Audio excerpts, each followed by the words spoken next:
If you're a beginner, don't let all these camera influencers convince you that you need the Sony A7IV or any other super expensive camera to start your photography or videography journey.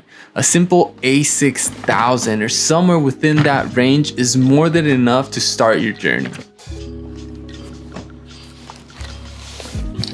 Now, I've had the Sony A7 III for quite a lot of time. I actually even ended up getting two of these because I really liked it and I wanted a backup camera. Now, these aren't necessarily pro cameras, they are more prosumers, but these are by far the best hybrid cameras that we had prior to the A7 IV coming out. And just like everybody else, my first thought was, I need this camera, but I figured, you know what, I need to wait. And I started to look more into it. And for all of you people thinking about changing, especially if you're coming from an A6000 series, you really need to look at it from a different perspective.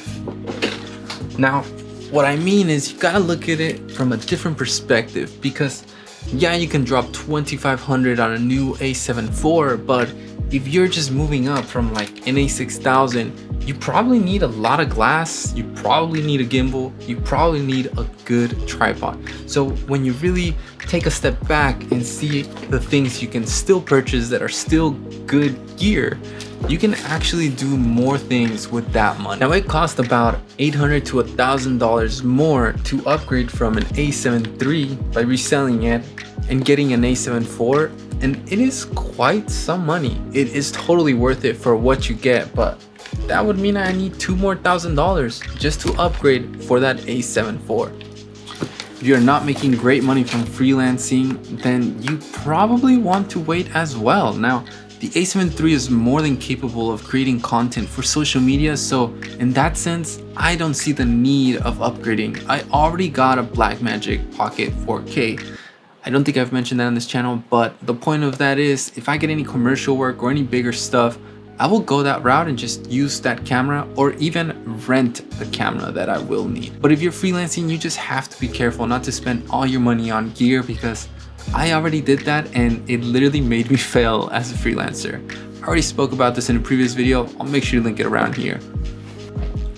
Now, I'm in no way saying the A7 IV is a bad camera. This is by far the best hybrid camera ever created. I think Sony is going to take over the market with this camera. They finally listened to what we wanted as content creators. They added fully articulating screen, 10-bit 422, which is the biggest reason for why I really want to upgrade for this camera. We finally have 4K 60 frames per second. It is a crop, but it is still amazing to have that at this price range. They finally fixed the continuous IAF in 4K video, which we didn't have on the A7 III. They actually added full HDMI ports, which I hated using the micro HDMI on the A7 III because it tends to move and wiggle and you just lose the signal. Now, I know after mentioning all those bullet points, we'll probably twist the whole point of this video, but the whole idea is that buy what you need. If you are starting off, you do not need that camera